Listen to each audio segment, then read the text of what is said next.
আসসালামু আলাইকুম। আমি ১২ বছর বয়সী খামারি। আজকে আমি দেখাবো ১২ দিন বয়সী চীনা হাঁস এবং পাতি হাঁসকে কীভাবে খাওয়াবেন। প্রথমে আমি নিয়ে নেব গমের ভুসি, সাথে নিয়ে নিয়েছি আমি ধানের গুঁড়ো, আর এটা হচ্ছে স্টার্টার ফিড ২ মুঠো নিয়ে নিয়েছি। আপনারা হাঁসের পরিমাণ অনুযায়ী নিয়ে নেবেন। সাথে ২ মুঠো ভাত, সাথে হাঁসের পরিমাণ পর্যন্ত আপনারা নিয়ে নেবেন, যতগুলো হাঁস সেরকমভাবে নিয়ে নেবেন। সাথে আমি দিয়ে দিচ্ছি হলুদ গুঁড়া। হলুদ গুঁড়া কিন্তু হাঁস মুরগির জন্য অনেক উপকারী। আর যেহেতু এখন একটু ঠান্ডা ঠান্ডা আবহাওয়া, ঠান্ডার জন্য আমি দিয়ে দিচ্ছি এখানে সরিষার তেল ২ মুঠা পরিমাণ। আমি আবারও বলছি, আপনারা হাঁসের মুরগির পরিমাণ বুঝে আপনারা সবগুলো নেবেন। তারপর আমি এগুলোকে এখন ভালোভাবে মিশিয়ে নিব।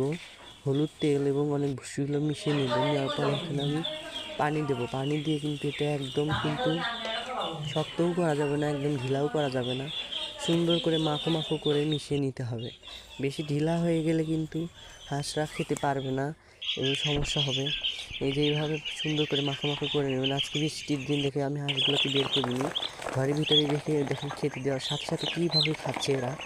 এগুলো কিন্তু হাঁস মুরগি অনেক অনেক মজা করে খায়। তো দেখতেই পাচ্ছেন আপনারা, এখানে কিন্তু আমার ৫টা লেয়ার মুরগি আছে।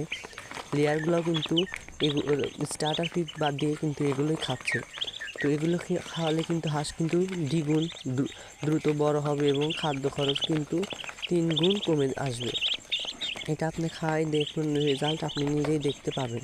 এটা খাওয়ালে কিন্তু হাঁস মুরগি অনেক ভালো থাকে, রোগ প্রতিরোধ ক্ষমতা বৃদ্ধি পায়। এগুলো আপনারা নিজের চোখেই দেখতে পাবেন যদি আপনি টানা ১ সপ্তাহ খাইয়ে থাকেন। এগুলো কিন্তু অনেক অনেক উপকারী খাদ্য।